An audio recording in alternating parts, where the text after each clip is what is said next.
Tanzania की pride lands में शेरों का एक समूह प्राइड रॉक से पशु राज्य पर शासन करता है। राजा मुफासा और रानी सराबी के नवजात पुत्र सिम्बा को राज्य के शमन और सलाहकार रफीकी द्वारा जुटे हुए जानवरों के सामने प्रस्तुत किया जाता है। हालांकि मुफासा का छोटा भाई स्कार सिंहासन की इच्छा करता है। मुफासा ने सिम्बा को प्राइड लैंड्स दिखाए और उसे इसकी सीमाओं से बाहर जाने से मना किया। वह सिम्बा को राजत्व की जिम्मेदारियों और जीवन चक्र के बारे में समझाते हैं जो सभी जीवित प्राणियों को जोड़ता है। स्कार सिम्बा को प्राइड लैंड से परे एक हाथी के कब्रिस्तान का पता लगाने के लिए बहकाता है। वहां सिम्बा और उसकी सबसे अच्छी दोस्त नाला का पीछा एक निर्दयी शेंज के नेतृत्व में धब्बेदार लकड़बग्घों के समूह द्वारा किया जाता है। जाजू द्वारा सतर्क किए जाने पर मुफासा शावकों को बचाते हैं। हालांकि मुफासा सिम्बा से उसके आदेश न मानने और खुद को और नाला को खतरे में डालने के लिए नाराज होते हैं, फिर भी वह उसे माफ कर देते हैं। वह बताते हैं कि अतीत के महान राजा आकाश में रात के सितारों से उन्हें देखते हैं और एक दिन वह भी सिम्बा पर नजर रखेंगे। स्कार हाइनास से मिलता है और उन्हें प्राइड लायंस में शिकार के अधिकारों के बदले मुफासा को हटाने में मदद करने के लिए मनाता है। स्कार मुफासा और सिम्बा के लिए एक जाल बिछाता है, सिम्बा को एक खाई में बहला फुसला कर ले जाता है और हाइनास को कहता है कि वे वाइल्ड बीस्ट के झुंड को भगाकर सिम्बा को कुचलवा दें। वह मुफासा को सिम्बा के खतरे के बारे में बताता है, ये जानते हुए कि वह उसे बचाने के लिए दौड़ेगा। मुफासा सिम्बा को बचा लेता है, लेकिन वह खाई के किनारे पर खतरनाक रूप से लटक जाता है। स्कार मुफासा की मदद करने से मना कर देता है, बल्कि उसे नीचे गिराकर उसकी मौत की तरफ भेज देता है। फिर वह सिम्बा को यह सोचने के लिए धोखा देता है कि मुफासा की मौत उसकी गलती थी और उसे प्राइड लैंड्स छोड़कर कभी वापस न आने के लिए कहता है।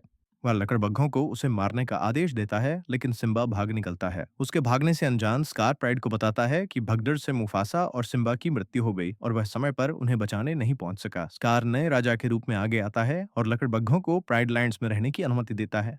सिम्बा रेगिस्तान में गिर जाता है, लेकिन उसे दो बहिष्कृत टिमोन और पुम्बा बचाते हैं। सिम्बा अपने दो नए दोस्तों और अन्य जानवरों के साथ नखलिस्तान में बड़ा होता है। हाकुना मताटा, जो स्वाहिली में कोई चिंता नहीं का अर्थ है, कि आदर्श वाक्य के तहत एक निःशुल्क जीवन जीते हुए। इस बीच स्कार सरबी को अपनी रानी बनने के लिए मनाने की कोशिश करता है, लेकिन वह इनकार कर देती है।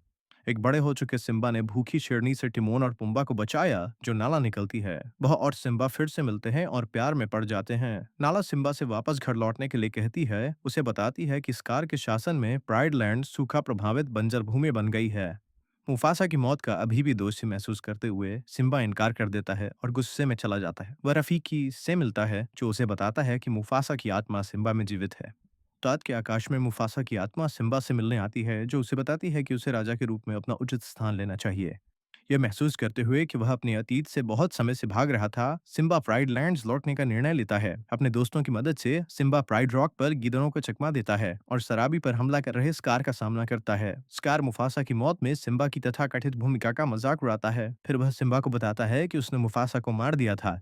गुस्से में सिम्बा प्राइड को सच बताता है। स्कार कोशिश करता है कि वह अपना बचाव करे, लेकिन मुफासा के अंतिम क्षणों के बारे में उसकी जानकारी, जबकि पहले उसने दावा किया था कि वह घाटी में देर से पहुंचा था, उसकी मुफासा की मौत में उसकी भूमिका को उजागर करता है। टिमोन, पुम्बा, रफीकी, जाजू और सिंहनियाओं लकड़बग्घों से लड़ते हैं, जबकि सिम्बा प्राइड रॉक के शीर्ष के पास स्कार को घेर लेता है। स्कार दया की भीख मांगता है और अपने अपराधों के लिए हाइना को दोषी ठहराता है। सिम्बा उसकी जान बख्श देता है, लेकिन उसे प्राइड लैंड्स को हमेशा के लिए छोड़ने का आदेश देता है। स्कार इनकार कर देता है और सिम्बा पर हमला करता है, लेकिन सिम्बा उसे एक छोटी सी लड़ाई के बाद चट्टान से नीचे फेंक देता है।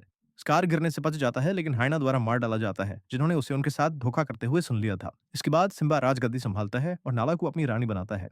प्राइड लैंड्स के पुनर्स्थापित होने पर रफीकी सिम्बा और नाला के नवजात शावक को एकत्रित हुए जानवरों के सामने प्रस्तुत करते हैं, जीवन चक्र को आगे बढ़ाते हुए।